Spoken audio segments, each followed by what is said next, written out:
Assalamualaikum warahmatullahi wabarakatuh.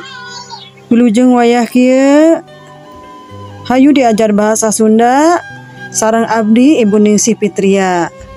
Materi ayeuna nyaeta wawancara. Sateu acan di payunan diajar hayu urang ngadoa heula. Saat melakukan wawancara, ada banyak hal yang harus disiapkan. Nah, sebelum membahas hal tersebut, sebaiknya kita simak dulu apa pengertian wawancara dan tujuannya. Wawancara dalam bahasa Inggris disebut interview.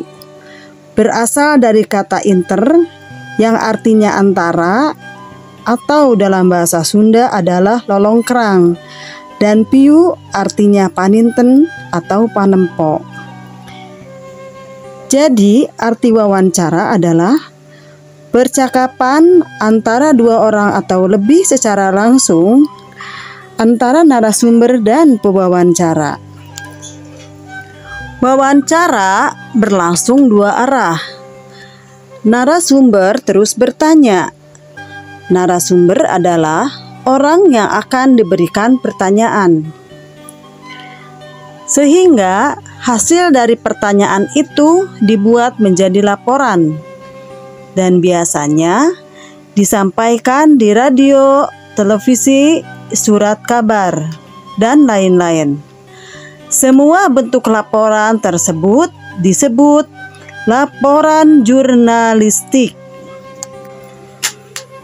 Apa tujuan wawancara? Tujuan wawancara adalah untuk mendapatkan informasi yang tepat dari narasumber yang terpercaya. Saat memilih narasumber, kalian harus menyesuaikan dengan tema yang akan dibahas. Selanjutnya, sifat wawancara. Sifat wawancara terbagi menjadi dua. Satu, wawancara tertutup, dan dua, wawancara bebas. Aturan pada saat wawancara: 1. Faktual atau berita terbaru. 2. Objektif, berita benar tidak hoaks. Dan 3. Netral, tidak memihak siapapun. Ada 5 prinsip wawancara. 1. What, artinya naon. 2. Why, kunaon. 3. Who, saha. Where, di mana. When, iraha. Dan how, bagaimana. Selanjutnya adalah tahapan wawancara. Tahapan wawancara terdiri dari 3 tahap, yaitu tahap persiapan. 1. Menentukan maksud, tujuan, topik yang akan dibahas. 2. Menentukan informasi yang akan dikumpulkan. 3. Menentukan atau menghubungi narasumber. Begitu pula menghubungi kembali narasumber untuk mengkomunikasikan berita yang akan dibahas. 2. Tahap pelaksanaan. Dalam tahap pelaksanaan ini, yang harus dilakukan adalah mengucapkan salam, memperkenalkan diri, maksud atau tujuan dari wawancara, mencatat dan merekam wawancara, dan diakhiri dengan salam. Tahapan wawancara yang ketiga adalah penyusunan hasil wawancara.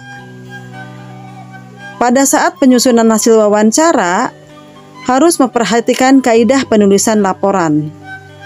Tidak menggunakan pendapat sendiri, dibuat dalam bentuk paragraf dengan menggunakan prinsip wawancara, yaitu 5W dan 1H. Fungsi wawancara. 1. Fungsi primer. Wawancara satu-satunya jalan untuk mencari informasi. 2. Fungsi pelengkap. Wawancara dilakukan untuk mencari data pelengkap.